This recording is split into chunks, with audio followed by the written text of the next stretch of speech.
Good afternoon, everyone. This is Jeff Usher, the Kansas Health Foundation, and thank you for listening to this webinar. This is the second webinar this year for our Healthy Communities Round 1. And this was, if you all recall, this was a request at our RFP conference back in October to provide some education and technical assistance around the difference between educating, advocating, and lobbying. And so with that, I'm going to turn it over to Vicki James with Healthy Kids Challenge, who's going to moderate with our speaker today. Good afternoon, everyone. Thank you for joining us over your lunch hour. And as Jeff said, we're really excited to be able to bring these webinars to you in the next few months. So with that, just a couple of housekeeping details. This webinar is being recorded, so if you can't stay for the whole thing or some of your leadership team can't join, or you just want to go back and gather the notes together again, this will be posted on SharePoint probably next week. Our presenter today also is going to be providing her slides and some links for some resources. Those will also be posted on SharePoint next week. We are recording this section, as I said, but then following after the webinar, we'll be doing a question and answer session, and that will not be recorded. So just know it's just the webinar portion today. So if you want to take some notes during the networking call, just think about that. We will continue to offer a monthly webinar to you, so you might want to mark your calendar. Starting in June, those webinars will be the second Wednesday of every month, and that will be June through December, other than the month of October, because we will all be together at our next convening in Wichita, which will be October 2nd, 3rd, and 4th. So please mark the second Wednesday of every month from 12 to 1:30 is the time to eat lunch together and share, enjoy a webinar and a networking call. The webinar in June will be the Public Health Law Center. The content has not been determined yet, but we are looking at all of the great information that you all turned in from your technical assistance survey. So thank you for returning those. And we are also looking at all the calls that are being done now with the teams and Public Health Law Center to determine what you're asking for and what your greatest needs are. So join us in June, the second Wednesday, for the Public Health Law Center webinar. With that said, we want to make sure we have 40 or 45 minutes for our presenter, and then questions and answers.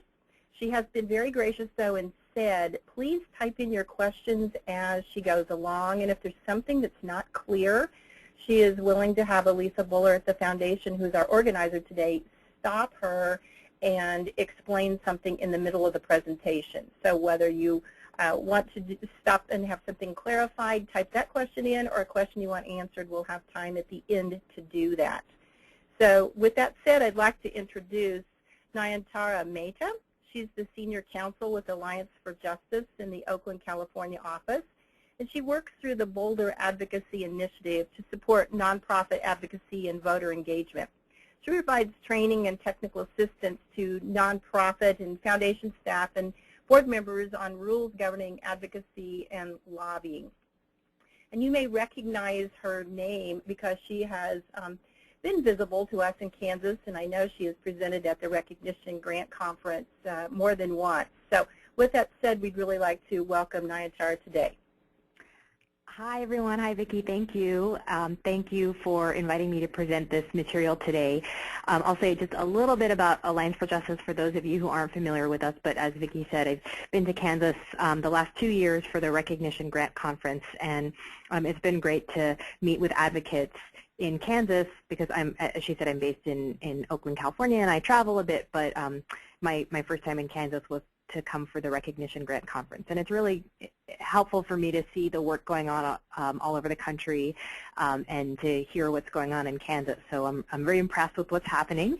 And my organization, Alliance for Justice, is based in Washington, D.C., and we have a California office where I work. And the program I work on, the Boulder Advocacy Initiative, exists to support nonprofits and exists to encourage them to do advocacy in whatever form makes sense for them. And the role we play is we have a number of lawyers, including me, on staff in our program to help nonprofits and their funders understand the rules around advocacy in terms of what does the IRS have to say about what 501c3 organizations can do. And I'll say a lot more about that, what it means to be a 501c3 organization. But I want to make sure everyone knows at the outset that we have a lot of resources on our boulderadvocacy.org website, some of which I think you'll be directed to next week. And we have free technical assistance to follow up after this webinar. So we have a lot of resources in writing. You can call us. You can email us. We want to be available to support you in the work you're doing. We want to make sure you feel confident that you're allowed to engage in a given advocacy activity. So I want to make sure before I get started, because I'm going to be going into a fair amount of detail, I want to make sure that everyone knows that this isn't your last shot to ask a question. If something occurs to you after today, you can always follow up. And I'm going to share with you the contact information for our technical assistance service on the final slide. It's an email address and a phone number where if you use that contact information, you will be directed to that day's on-call attorney. We rotate who is responsible for answering calls and replying to emails. But you are also welcome to follow up with me directly. It's just sometimes I travel and it may make more sense to contact the on-call attorney. So I mentioned a little bit about Alliance for Justice. We have our 2 offices, and we have a lot of resources. What I plan on covering today is an overview of two different types of nonprofits, 501c3s and 501c4s, just so you understand, assuming everyone on this call is with a 501c3 organization, what does it actually mean to work for a 501c3 in terms of the rules that govern your activities, and how is that different than working for a different type of nonprofit that's not a 501c3. And then I'm going to talk about the concept of advocacy. And I mentioned that our organization and our program and our organization supports nonprofits doing advocacy. And I'm going to say a little bit more about what I mean by that term and why it's important to do it. And then I'm going to get into lobbying in particular. What's lobbying and how is it different from advocacy? And I'm going to talk about how much lobbying a 501c3 can do in a year. And then I'm going to define lobbying. And the order may seem a little bit counterintuitive. Why am I talking about how much lobbying you can do before defining lobbying? And I'll explain why I'm doing it in that order when we get there. I'll talk a little bit about lobbying exceptions. What are some activities that the IRS has specifically said? These are not lobbying activities. And the reason that we want to focus in on the definitions of lobbying, what is lobbying, what's not lobbying, what are the lobbying exceptions, is because when you have restricted grants from foundations like the Kansas Health Foundation, and you want to change policy or talk to legislators, policymakers, but you can't lobby because of your grant restrictions, you need to understand what is lobbying but also what's not lobbying, because whatever is not lobbying, you can spend those dollars on. So it does pay to have a pretty good working understanding of what is and what isn't lobbying so that you can maximize the grant funds you do have that you may not use for lobbying. You can certainly still use them to influence policy. There are so many ways to do advocacy, influence policy. I'll say a little bit more about that. There's so many ways to represent your community and make sure that policies reflect the interests of your community that don't involve lobbying. So as I mentioned, I wanted to do an overview of what it means to be a 501c3 organization. And I'm comparing 501c3s with 501c4s. And the reason I'm doing that is because these are 2 different common types of nonprofit organizations. The most common type of nonprofit is a 501c3. And the number 501c3, it just comes from the Internal Revenue Code, the federal tax code. Section 501c3 of the Internal Revenue Code describes organizations like us. Alliance for Justice is a 501c3. The Sierra Club Foundation is a 501c3. And when you hear of somebody referring to a nonprofit kind of generically, chances are they're talking about a 501c3, but not always, because you can be a nonprofit and be a 501c4. For example, and I'm using the example here of the Sierra Club, which is well-known, a well-known nonprofit that works on environmental issues. It's been around for over 100 years. They're actually a 501c4.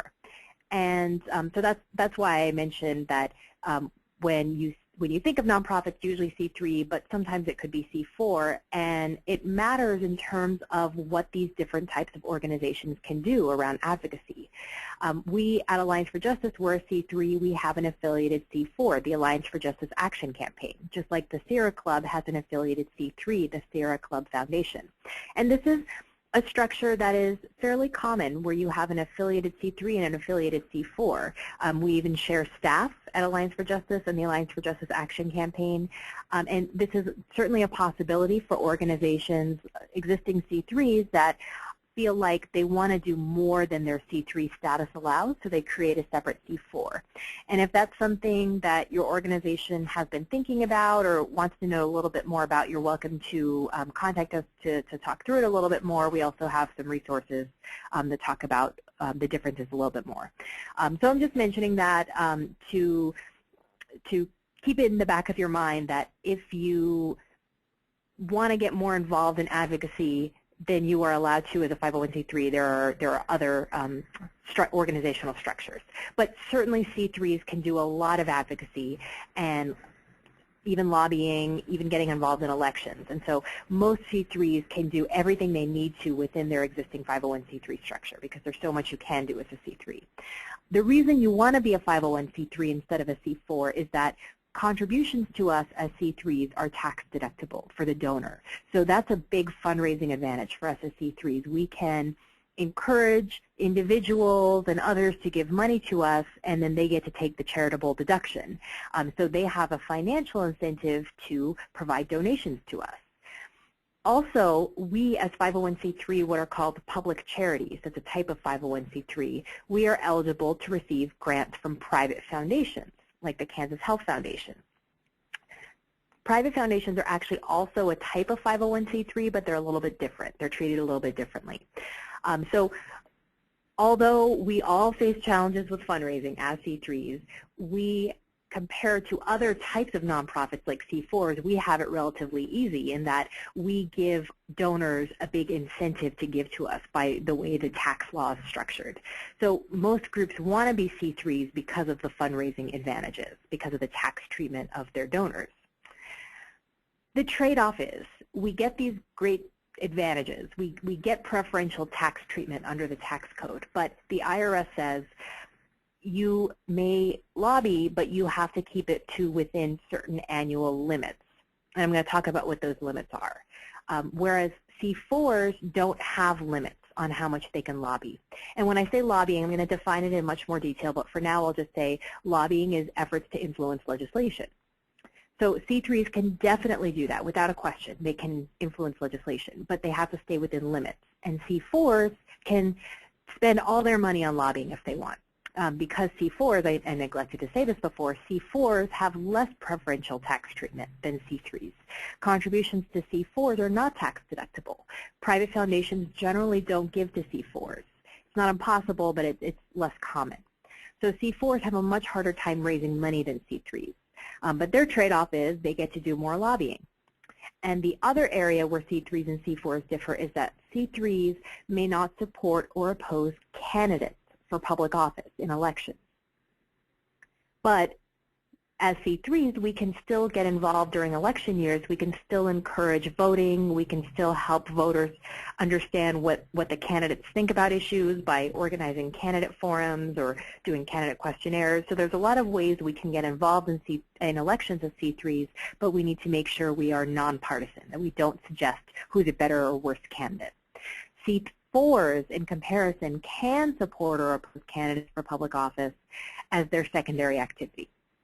So I won't say much more about C4s unless people have questions about them, but I just wanted to do a side-by-side comparison so you understand that as a C3, we have a lot of benefits, tax benefits, but we do, as a consequence of those tax benefits, have a few limitations on our activities. But again, the limitations are fairly narrow, and what that leaves available to us to do is very broad. We have a lot we can do as C3s. And I'm going to spend the rest of the time talking about lobbying. What is lobbying as distinct from advocacy more broadly for 501c3 organizations? And I'm just going to pause here in case anyone had a pressing question that needs to be read aloud to me. Okay, I want to situate lobbying within a larger advocacy context. I've said a few times now, and I'll probably say a few more times in the course of this presentation, that 501c3s can do all kinds of advocacy activities. And I'm using that term advocacy very broadly to encompass any number of activities, including the ones you see in front of you on the screen, mobilizing or engaging your community on an issue, educating policymakers, encouraging people in the community to vote around elections. This is a small sampling of various types of advocacy activities. And so I'm using that term broadly, as you can see, to encompass basically any kind of activity where you're trying to change something, you're trying to make something happen, you're speaking up on behalf of a group or community or an issue. And one form of advocacy is lobbying. That's one way to do advocacy, but it's not the only way. Political activity could also be a form of advocacy, supporting or opposing candidates, saying vote for this candidate for better results, for better policy results when they actually get elected.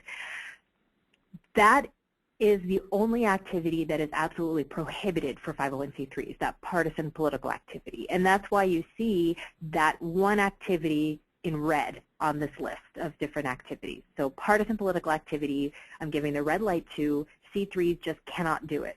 As individuals working for C3s, you can support who you like, but on behalf of your C3, using C3 resources, you cannot support or oppose candidates.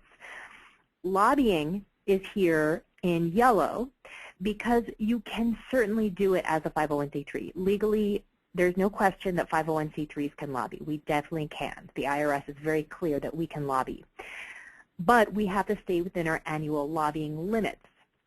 And so that's why I have it here in yellow, because I'm giving it the caution sign, the yellow light, which is to suggest that you can do it, but you need to be aware when you're doing it.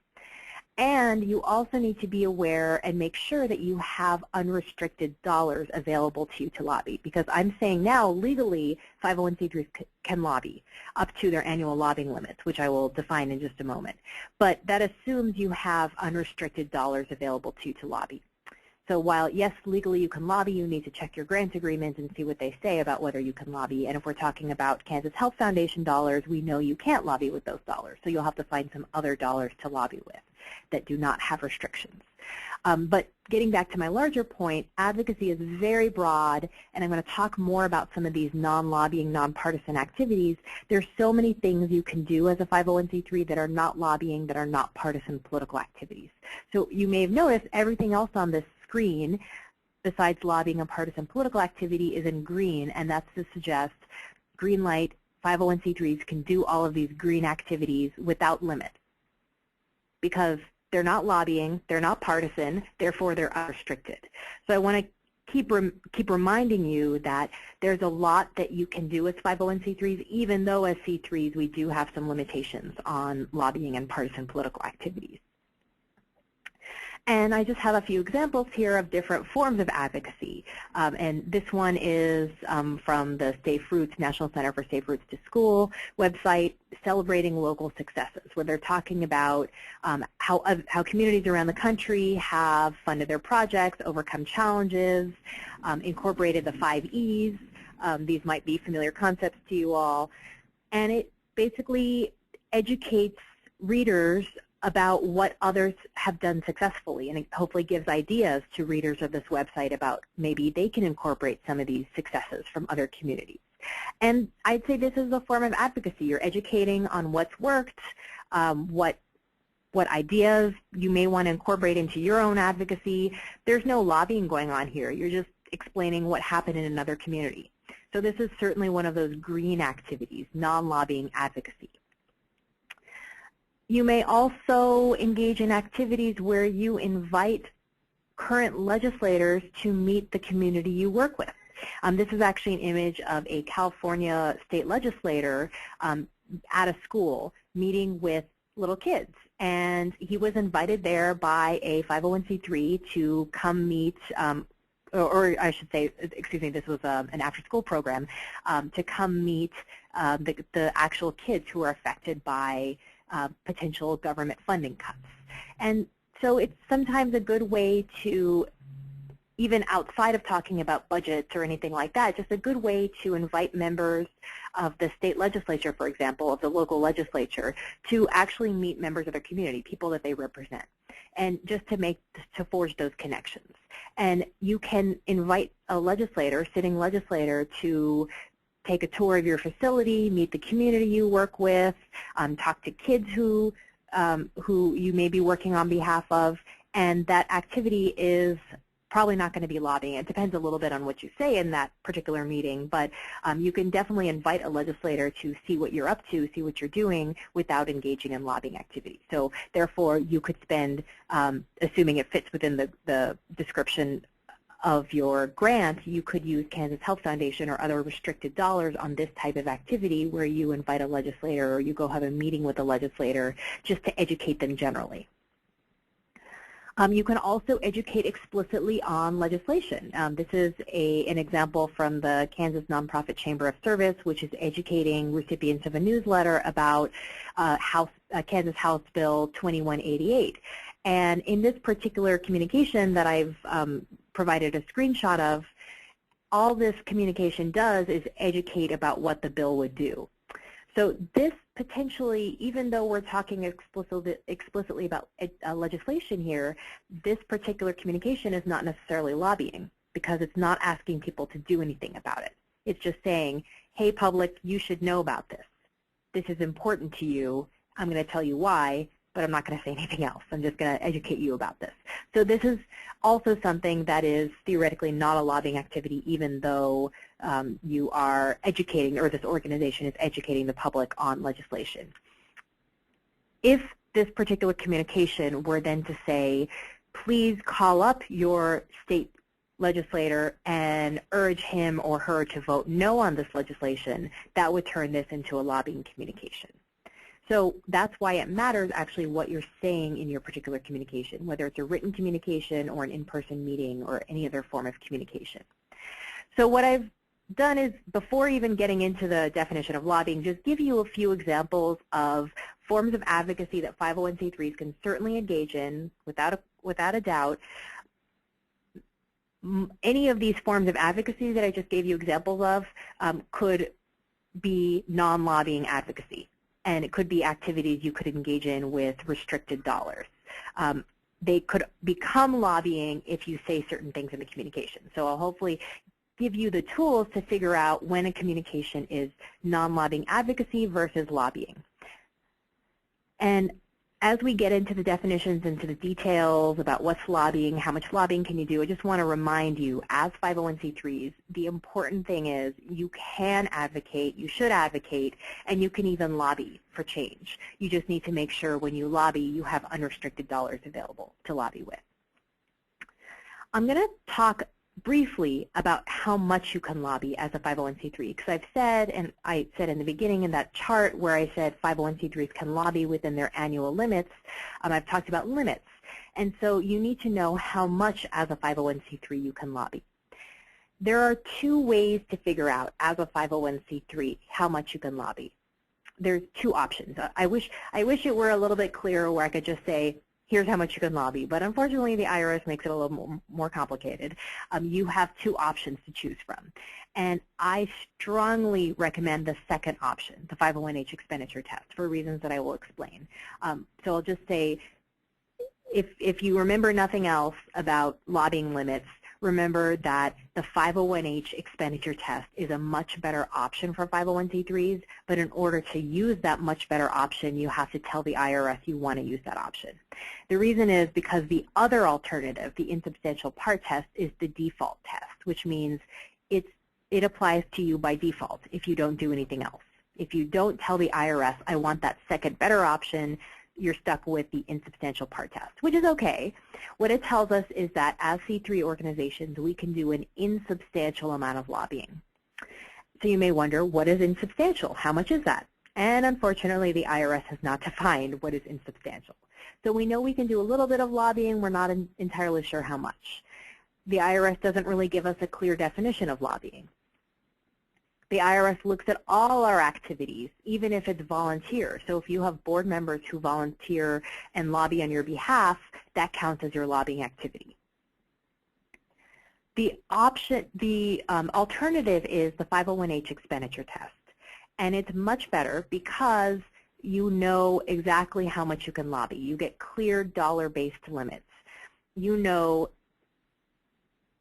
according to a fairly straightforward formula, if you plug in, here's what we're going to spend as a C3 entirely over the course of the year, you plug in that number and then you come out with your lobbying limit. In order to get that clear limit, you need to tell the IRS, I want to use these clear limits of the 501H expenditure test. And you do that by filling out a form called IRS Form 5768 one time. It's very simple. It's probably the easiest IRS form that exists. You just basically fill in your organization's name and check off a box and send it in. And keep a copy on hand because you probably won't hear back from the IRS. So you just send it in and you assume the IRS gets it and you just start acting as if the IRS has already received your form. And once you send in that form, you get these clear limits. The IRS only cares about how much you spend on lobbying. They don't care about your volunteer activities because it didn't cost you anything. You get a clear definition of lobbying, and if you go over your lobbying limit in any one year, you just pay a tax to the IRS.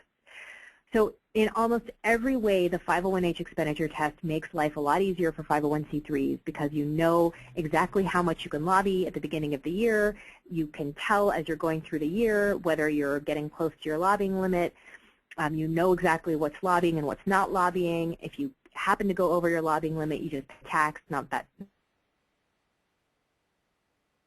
clear standards for how much you can lobby and what is lobbying. You have to request it. You have to tell the IRS, I want it, or I shouldn't say request it. You have to notify the IRS that you want to use this option. And so this is why I said this is really the most important thing to remember. If you send in that form, it makes it so much easier for you as a 501c3, but you do have to send in that form. I wish you didn't, but you do. That's what the current law is. So we have this publication called Worry-Free Lobbying for Nonprofits that goes into why the 501H expenditure test is better. And I'm happy to talk to you all either in the Q&A today or afterward about, you can contact us for technical assistance if you want to go back to your organization and talk about this a little bit, and if you recommend using the 501H expenditure test option and somebody else in the organization has some more questions, we're happy to talk about this because we really want you to use this option. It just makes it so much easier to know, to stay within your lobbying limits, to know when you're lobbying, period. And I'll go very briefly into what is, how do you figure out your lobbying limits. I mentioned you first have to come up with your annual expenditures as an organization. The tax law term is exempt purpose expenditures, but it's generally going to be your annual expenditures. And then you have a formula. You plug in what are your annual expenditures and do some math, and you come out with your overall lobbying limit. And this chart makes it look a little bit more complicated than it actually is. We actually have on our website, on our boulderadvocacy.org website, we have an Excel spreadsheet where if you plug in your exempt purpose expenditures, your annual expenditures, it'll tell you what your lobbying limit is. And when you figure out your lobbying limit, you need to think about that lobbying limit as encompassing direct, what is called direct and grassroots lobbying, and I will define those in just a moment. For reasons that are not clear to us, Congress, when they created the 501H expenditure test option in the 70s, said that grassroots lobbying is going to be more limited than direct lobbying. Direct lobbying is generally when you're talking directly to legislators. Grassroots lobbying is when you're talking to the public and encouraging them to talk to legislators. So when you do that public communication, you get to spend less money on it than when you do your direct communication to legislators. The limits issue, I'm not going to spend a whole lot of time on it right now just because I want to make sure we get to the lobbying definition, but the important points here are that if you use a 501H expenditure test, there's a formula for figuring out how much you can lobby. You do the calculation to come up with your overall lobbying limit. Within that overall lobbying limit, you include direct and grassroots lobbying. So here's another way of looking at that. an organization, excuse the siren in the background, an organization that, let's say, has annual expenditures of $500,000, $500,000, its lobbying limit, according to that formula on the previous slide, its overall lobbying limit is $100,000. And of that $100,000, the majority can be spent on direct lobbying, and a quarter of that can be spent on grassroots lobbying. I'm going kind of quick because I want to move on to the definition of lobbying, but just do remember when you're thinking about lobbying limits that there's a slightly different limit on grassroots lobbying within your overall lobbying limit. But you can do both direct and grassroots lobbying. And I've said now, and I've explained that as 501c3s, we can lobby using the 501h expenditure test. Provides a lot more clarity in how much you can lobby and what exactly is and isn't lobbying. Let's say you're this organization, you have $500,000 in annual expenditures, which means you have $100,000 to spend on lobbying. This assumes you have $100,000 in unrestricted grants or other sources of funding. If all your grants from foundations say you cannot lobby, then while legally you may have an overall lobbying limit of $100,000, you may not be able to spend the entire $100,000 because some of it's restricted. So you just need to be a little bit careful about reading your your grants from foundations and other sources to see what they say about lobbying. And if your grant says you may not lobby, then you may not lobby. However, you can engage in non-lobbying advocacy with those dollars. And that's what I want to get into now, which is talking about pulling out the definition of lobbying a little bit more so you can understand what exactly is lobbying and what's not lobbying. And I'm going to go into the definitions of direct and grassroots lobbying. And remember that you can use these definitions, but only if you are using the 501h expenditure test. So you have to fill out that form and send it into the IRS in order to get to use these definitions of direct and grassroots lobbying. If you decide not to use the 501h expenditure test and you want to stick with that more vague insubstantial part test definition where the IRS says you may do an insubstantial amount of lobbying, but it doesn't exactly tell you how much that is, you can do that. That's fine.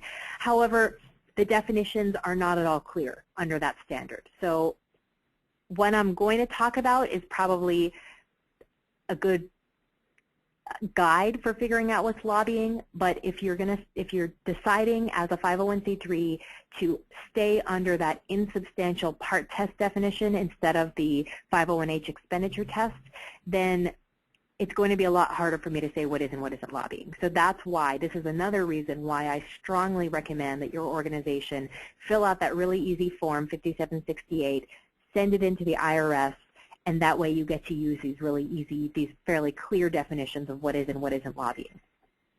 Okay, so again, another plug for the 501h expenditure test because you get these clear definitions. And these definitions are of direct and grassroots lobbying. And I'm going to just go through the pieces of the definition and then we'll go through some examples. I'm going to start with direct lobbying. And direct lobbying occurs when you have a communication with a legislator that expresses a view about specific legislation. And it's often pretty easy to figure out when you're doing this, when you're talking to a legislator and you're telling them what you think about legislation that's, let's say, maybe already been introduced. I want to get into the definition a little more than that, though, just because it's a little broader than you might think. The communication piece is easy. You know when you're communicating. Phone calls, letters, emails, face-to-face meetings. These are all forms of communications. Tweeting at a legislator, posting on their Facebook pages. These are all forms of communication. And you need to be communicating with a legislator.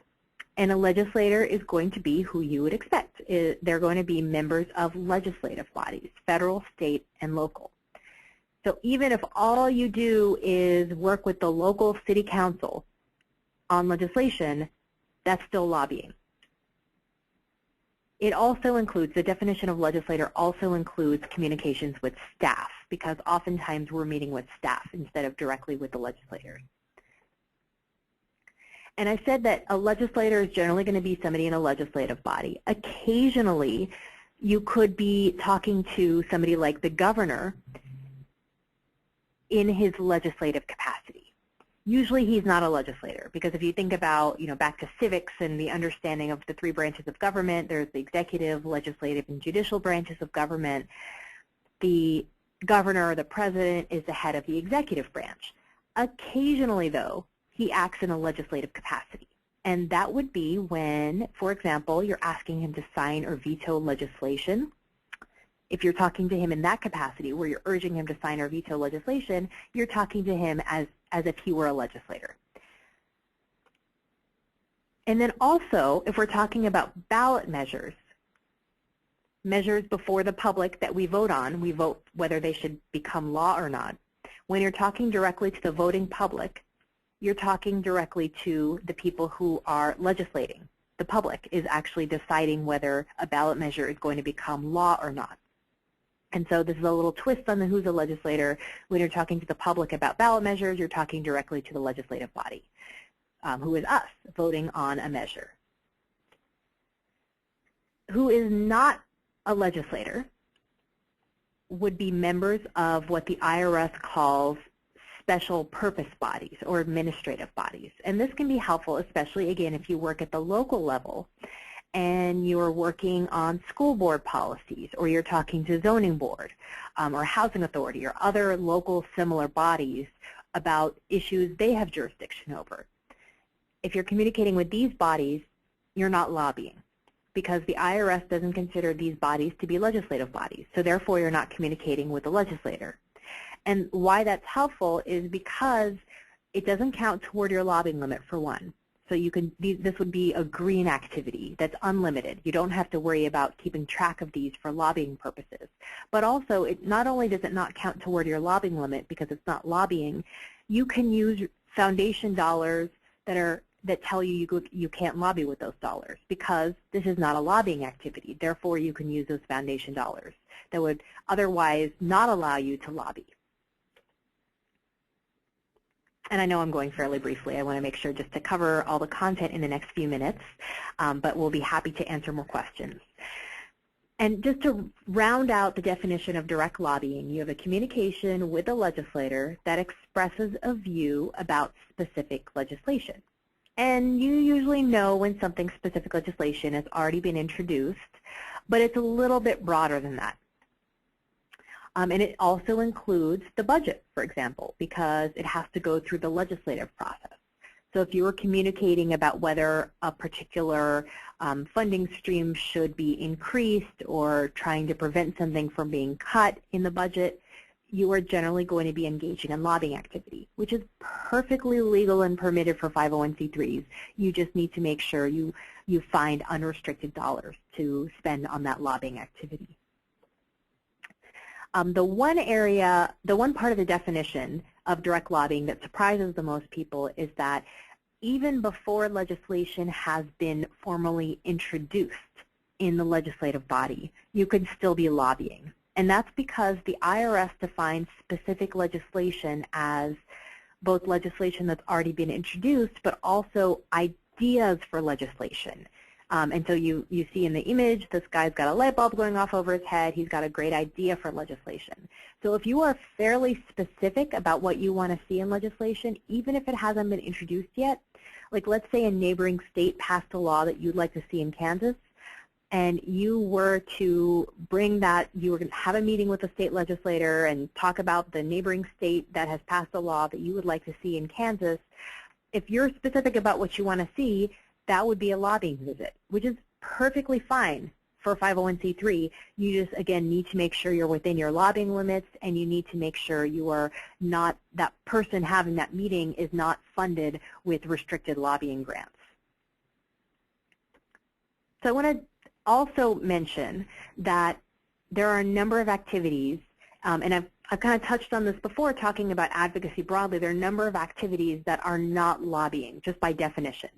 So if you work on state regulations or federal regulations, it's not going to be lobbying because that's not legislation. If you ask for an executive order, it's not going to be lobbying because it's not legislation.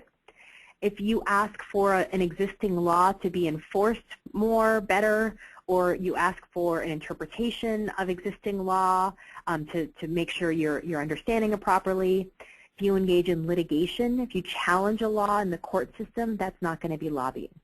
So you can see that there's a lot of ways that you can still influence policy without engaging in lobbying activity. And I want to go through a series of examples now and ask you think about for just a moment whether you think this activity is lobbying or not. What if your organization were urging local legislators to pass an ordinance to limit smoking in restaurants in the city? So I can't see your chat responses, but I would ask you, just think for a second. Are you communicating with the legislator about specific legislation? And in this case, the answer is yes. That would be lobbying, which is perfectly fine for a 501c3 as long as you're within your lobbying limits, you haven't exceeded your lobbying limits, and as long as you have unrestricted dollars to spend on this lobbying activity. What about meeting with the local zoning commission to explore possible locations for a new park in your town? So if you remember back to who is not a legislator, you may remember I said special purpose bodies like zoning commissions are not legislative bodies. So therefore, you're not lobbying because you're not meeting with legislators. You're meeting with members of the zoning commission who are not considered legislators.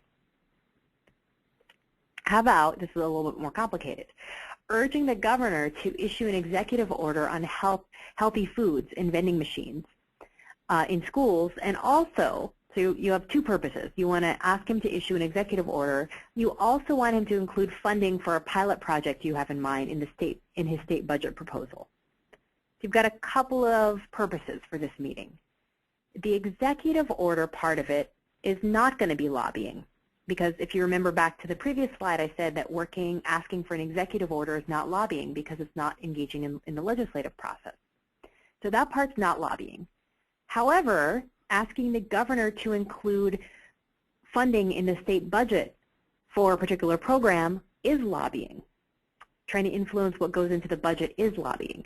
So you could allocate costs. You could say however much time you spend on the two subjects, whether it's 50-50, 70-30, whatever the actual breakdown is, you can allocate the costs. And if you had travel costs associated with this meeting, you can allocate those costs. Some of the costs are lobbying, some are not lobbying costs.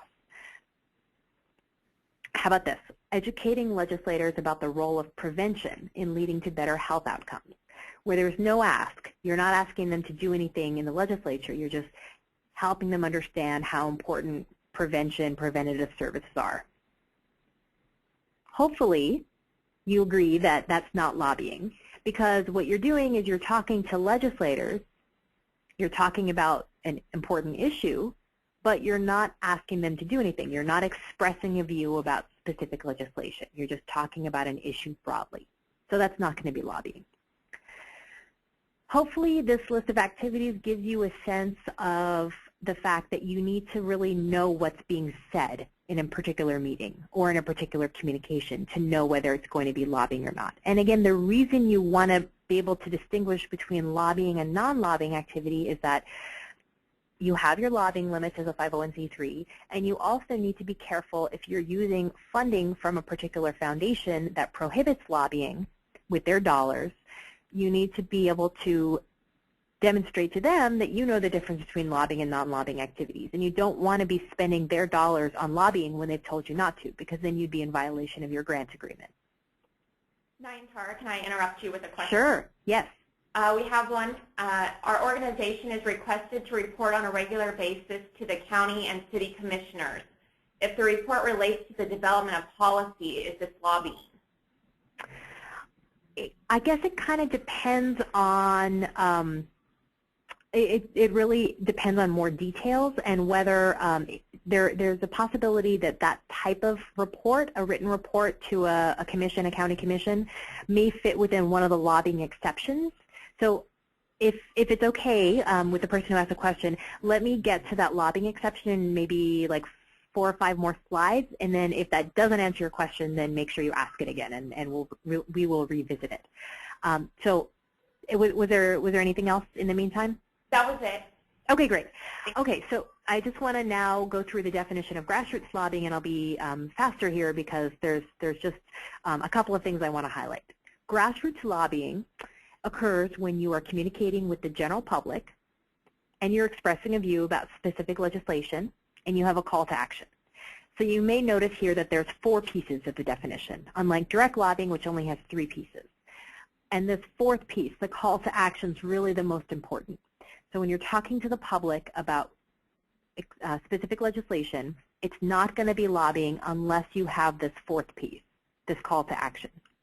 And the IRS defines a call to action pretty narrowly as one of 4 types of communications. You're telling people to contact their legislators, you're providing the contact information for legislators, you're providing a mechanism for people to communicate with legislators, or you're just identifying legislators who are going to be voting. And I'll give you examples of all of these. Here's an example of that first call to action, actually the first 2 calls to action. This is an action alert. It's a communication to the general public. It expresses a view about specific legislation. Here we're talking about the DREAM Act, which was in Congress. And it has a call to action. It actually has a couple calls to action. It says call Congress. It says call your respective senators and House members, and it gives their contact information. So this has the first 2 calls to action. And if you're going to engage in grassroots lobbying, you may as well put more than 1 call to action. You may as well be as explicit as possible about how you want people to communicate. Because once you're engaging in grassroots lobbying, it's not going to cost you anymore to add in some extra calls to action. So a C3 could certainly put this communication out, assuming it has unrestricted lobbying, unrestricted dollars that it could spend on lobbying. This example also includes a call to action where it says, please contact the members of the Appropriations Committee. We need you to contact them about this legislation. This 3rd call to action you may see, you may get emails like this, where there's a message already written. So basically they're saying, here's this legislation, here's what you may want to say to your legislator. If you just type in what your name is and where you live, we'll send it on your behalf. So they've already done all the work for you. They're providing you with a mechanism to communicate with a legislator. So providing people with sample language and then offering to deliver the message on their behalf, as in this email, is using a call to action, and it's a grassroots lobbying communication. It's a communication to the public expressing a view about specific legislation, and it has that 3rd call to action. It's got a mechanism to enable the public to communicate with their legislator.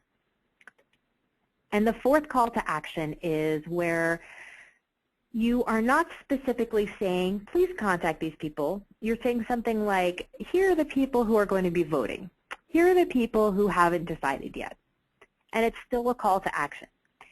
In my view, and I think if you ask most people, this isn't the most effective call to action because you're not actually telling people, you're not coming out and telling people what you want them to do, but it still counts as a call to action. So if you're going to engage in grassroots lobbying and you have the dollars available to lobby, you may as well be more explicit and say, here are the senators who haven't made up their minds. Please call them. Here's how to call them. Or here are their phone numbers. You may as well do that. But even if you haven't, if all you've said is, here are the people who are undecided, it's still grassroots lobbying. The really important point here is that you take off the call to action, you're not lobbying. And it's not a call to action to say, learn more, take action, support our efforts, get involved. These are not considered calls to action, even though they kind of seem like they would, because the term call to action sounds broad, but the way the IRS defines a call to action is actually a very narrowly defined activity. Sorry, another siren's going by. I'm trying to talk over it. So these communications, like even take action, would not count as a call to action if you didn't have one of those calls to action I talked about, which are telling people to contact their legislators, providing a mechanism to communicate. I want to give you a couple of examples here. This one says, the more these cost, the less they'll smoke. Tell the legislature, raise a cigarette tax. Call the main legislature, and it gives the phone numbers for the House and for the Senate. Protect our kids, not big tobacco. This is an example, a straightforward example of grassroots lobbying, assuming this is a public communication, like in a local publication or on a bus shelter or something like that. It's a communication to the public. It expresses a view about specific legislation. It's talking about a tax before the legislature. And it has a couple of calls to action. It says, tell the legislature, call the legislature. It gives their phone numbers. So it's got a couple of different calls to action in there. This is grassroots lobbying. Perfectly legal for C3s, assuming they have dollars available to spend on lobbying. let's say you don't have the dollars available to spend on lobbying. What you can do is take out the call to action. And here it still says the more these cost, the less they'll smoke, raise the cigarette tax, protect our kids, not big tobacco. But you've taken out the call the legislature, tell the legislature, the phone numbers. You've taken out what are actually the calls to action.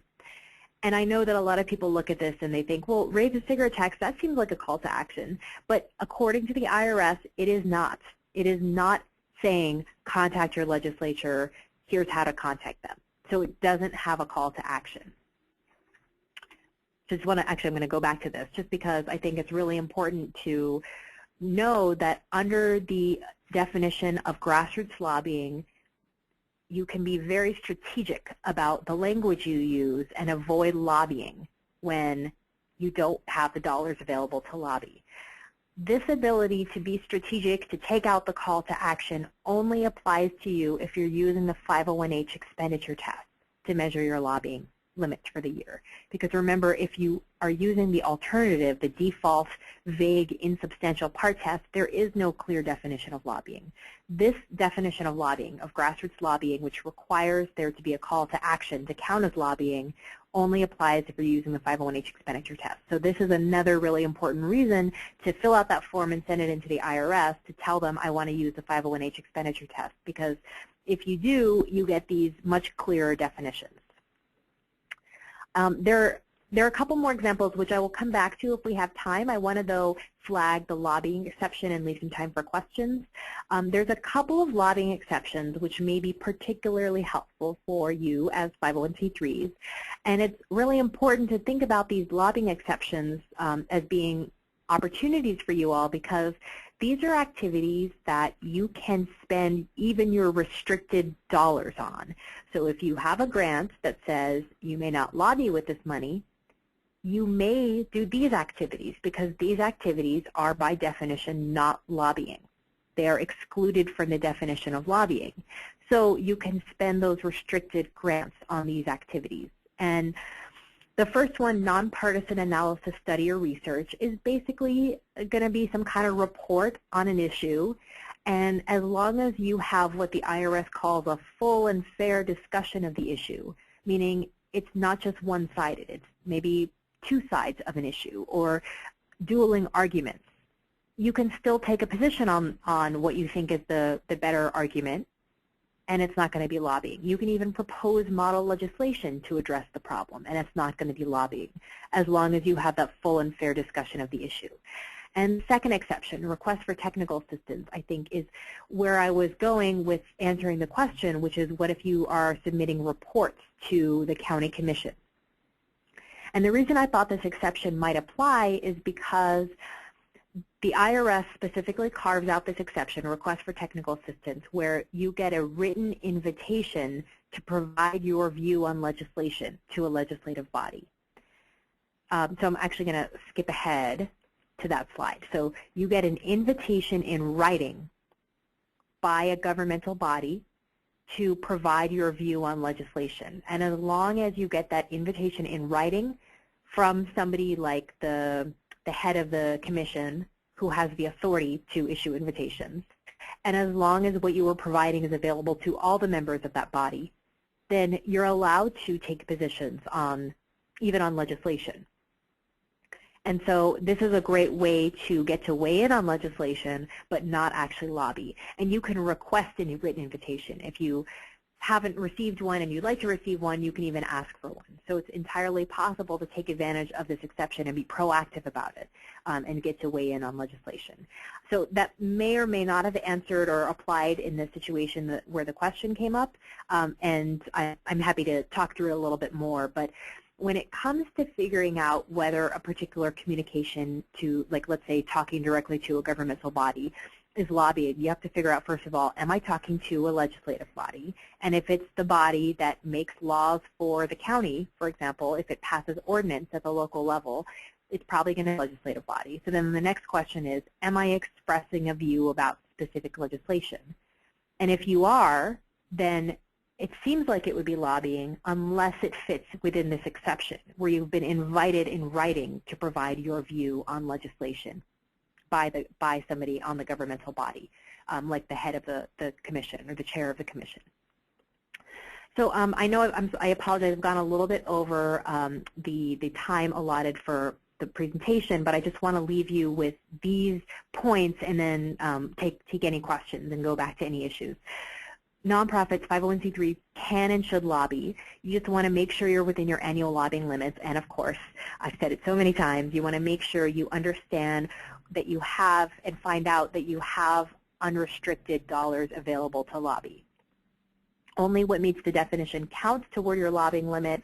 Only what meets the definition of lobbying would be something you have to avoid doing with your Kansas Health Foundation dollars. So that was a kind of convoluted way of saying if it doesn't meet the definition of lobbying, if it's not lobbying, then you can spend the Kansas Health Foundation dollars on that activity, assuming it otherwise meets the objectives of the grant. You want to track your staff time spent on lobbying, direct lobbying costs, portion of overhead, and we have a publication on keeping track of lobbying costs that goes into much more detail on how to actually keep track of how much you're spending on lobbying. And the final thing I want to say is be aware that there are also Kansas laws on lobbying disclosure and ballot measures. We have on our website a summary of Kansas laws that goes into the state lobbying disclosure laws, and then the Office of the Secretary of State also has resources for organizations or entities in Kansas that have an obligation to file reports to register as lobbyists with the state. And these are laws that are completely separate from the IRS rules that I've been talking about. So if you're active at the state level, it's a good idea to check and see what the state lobbying disclosure laws say and whether you may have a filing obligation with the state. So I'm going to just leave you with this visual, which is a way to contact us. And I know I talked fast, I covered a lot of material. I want you to feel comfortable taking advantage of all of our written resources, all of our of the free technical assistance we offer, and please take advantage of us as a resource because we want to help you be able to engage in the advocacy you want to engage in. So I'm going to stop talking and see if there's some questions. We have a couple of questions that have come in. The first would be, can you educate the public about model legislation without it being lobbying? I always have to give a long answer. You can if you are, so let's say you're using the 501H expenditure test, where the definition of grassroots lobbying requires you to have a call to action. So let's say you're using that definition. Then if all you're doing is educating the public on model legislation, but you're not asking the public to contact their legislators, then you're not going to be lobbying. If you leave off a call to action, it's not going to be lobbying. However, if you're using the insubstantial part test, you decided after today, yeah, the 501H expenditure test sounds okay, but we're going to stick with the insubstantial part test, then I would say the activity of educating the public about model legislation may be lobbying. I just can't tell you for sure because the IRS has not given us a lobbying definition. So if you want certainty, you choose the 501H expenditure test, and then you'll be able to know it's not lobbying if there's no call to action. The next question we have is, how do you quantify a Facebook post or just an email blast in determining cost?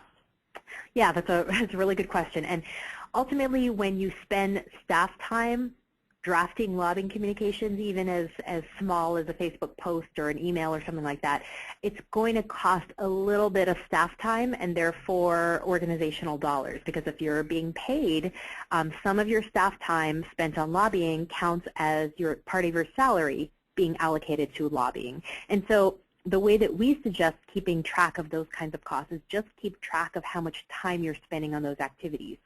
And you don't have to keep track down to the 2 minutes. You know, you want to have a system that's reasonable. So maybe down to the half hour or hour or something like that. And if you do a lot of these in the course of a week, like if you draft a lot of Facebook posts, maybe it makes more sense to say, in the average week, I spend 2 hours on this activity. And just always count 2 hours of your staff time as lobbying. So basically, you want to have a reasonable system for keeping track of your costs. And there's a lot more to say about how to add up your staff time costs with other costs to figure out how much you're spending on lobbying. And so we have a publication on our website called Keeping Track. So you can go to boulderadvocacy.org, search for the publication called Keeping Track, and it goes into a system even with sample timesheets that helps you figure out what kinds of costs you need to keep track of.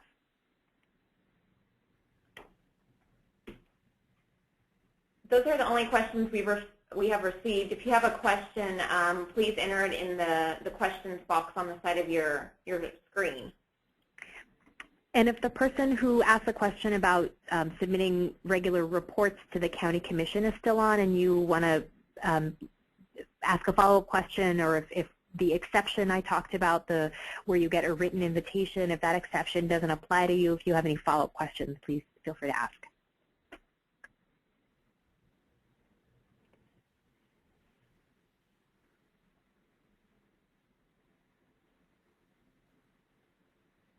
I got a question. This is Jeff, the Kansas Health Foundation. I got a question because actually the question that was posed kind of made me think about it, because I know the community that was asking the question.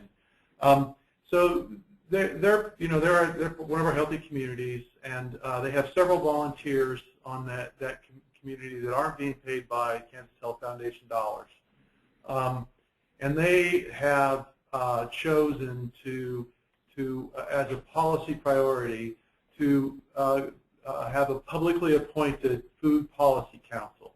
And they're asked to come report on a regular basis to the city council or the county commission. And during that reporting period, someone in the county commission says, so what's your leadership team working on here in this county? And they say, well, we would like to see a publicly appointed food policy council. Would that be considered lobbying?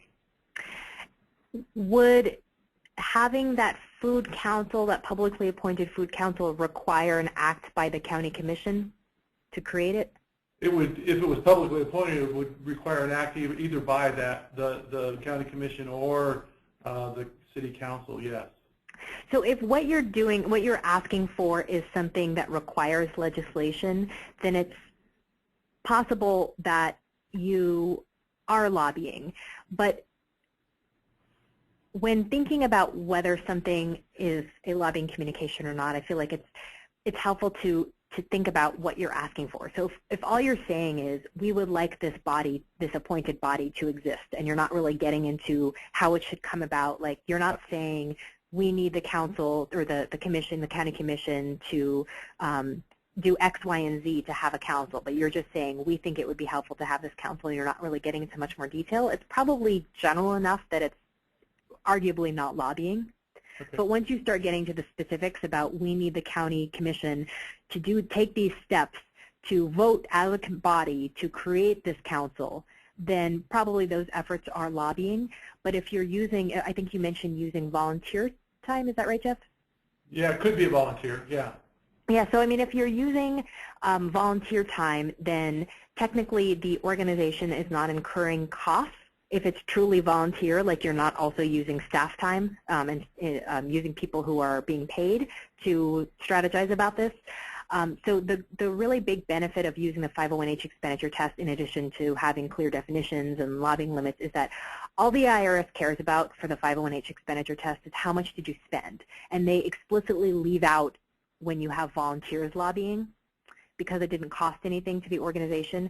So if that's the case, that you're using volunteers to go before the county commission and talk about the need for legislation, then while technically it may meet the definition of lobbying, if it didn't cost you anything, it doesn't count against the C3's lobbying limit. Okay, thank you. Does that make sense? Yeah, yeah. Okay. One of the questions we also received is, what if you submit the policy as model legislation? If you submit a policy as model legislation, it's kind of the same thing as, I mean, it doesn't really matter in some ways if it's model legislation versus talking through you're wanting them to introduce something.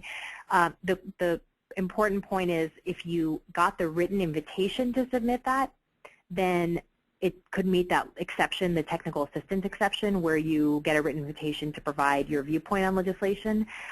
You could also, so let's say you are having a meeting or submitting something in writing to a legislative body. You've submitted model legislation. It could also potentially fit into that first lobbying exception, nonpartisan analysis, study, or research, where you look at both sides of an issue and then say, we've looked at both sides of the issue, and we think this side is more persuasive. Here's some model legislation. So if you put it in that kind of context, it could arguably not be lobbying. It could meet the lobbying exception.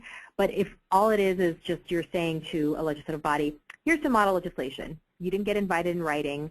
You're not doing that two sides of the issue, full and fair discussion. You're just submitting model legislation, then that sounds like it's going to be lobbying, which is totally fine. You just need to have the unrestricted dollars. Here's another question we have. If I request certain legislation at a city council meeting, do I have to introduce myself as Diane, private citizen, instead of an extension agent? Is that allowed? If what you're trying to do is avoid having your C3 avoid lobbying, then certainly individuals who work for C3s can lobby on their own time, but I think that you have to be careful, because if it has to really truly be on your own time and of your own volition. If the C3 is directing you to do it and just saying, don't say who you are, just say your name, don't say your organization, if it's part of your duties, like if it's really seen as part of your work duties, then it's kind of hard to say that that's truly volunteer. So, I mean, there are certainly people, though, who work for organizations that mirror what they care about in their personal life, and they may very well go speak before a local legislature and speak as an individual, but not because they were told to by their boss, but because they truly want to on their own. So I think there's maybe a little bit of a difference in those two scenarios. And if your situation is more like the former, where you're being told to and being told to represent yourself as an individual, I think it's kind of iffy.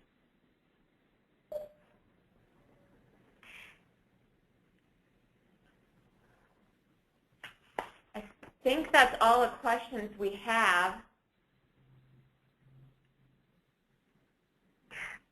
Okay, well then I just want to again remind everyone that, or acknowledge, I guess, that these, especially if this is the first or you haven't heard about these concepts much before, I completely recognize that this is a lot to absorb at first, and it often takes a few hearings and some really thinking about it to internalize these definitions and to really feel comfortable that you're able to distinguish between lobbying and non-lobbying activity. And I want to make sure that you know that we want to be available to you as an ongoing resource. So please do take advantage of calling us. Sometimes it's easier to just call us and speak one-on-one rather than in this sort of format. So please do that. We have a lot of materials in writing. You'll be getting links to a lot of the resources that get into the lobbying definition, including the lobbying calculator for figuring out how much you can lobby. So I just want to acknowledge that this is a complicated area, and there's a lot to learn, but we're here as a resource for you. We have another question. This is Jeff, and it says we are working on passage of nutrition policy in Johnson County Parks and Recreation District in all concessions in Johnson County. So the district has their own board. However, our Board of County Commission appoints the commissioners in their board. We will be reporting to this district board monthly on sales data, community involvement, et cetera. Is this lobbying? Okay, that was kind of a long question, so I'm going to let me see if I got it right. So you are talking about communicating with and I think I heard something like a parks department that is appointed by the city commission or the city council, is that right? Parks department is appointed by the county. Okay, so the parks department is appointed by the county, and you're talking about communications with the parks department, is that right? Correct. Yeah, so one of the good things is that the IRS has told us that there are communications with what they call special purpose bodies or administrative bodies, and that would probably include a parks department. So they called out things like school boards, zoning commissions, planning commissions. I think that would include parks departments, and they're not considered legislative bodies. Even though they may have been appointed by the legislature, their role is not considered legislative in nature. They're considered to be administrative bodies by the IRS. So, I mean, those terms may not mean very much in, in terms of your day-to-day work, but because the IRS does not consider them to be legislative bodies, when you talk to them, it's generally not going to be lobbying because you're not talking to legislators. Yeah. Okay, great.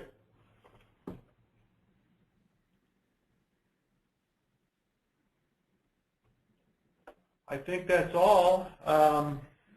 I think feel free to contact, oh, I'm going to mess up your name, Nayantara, as she has offered, and with that we can at least close our time with her, and then we do have some time that we're going to open it up for some networking and some conversations amongst the communities.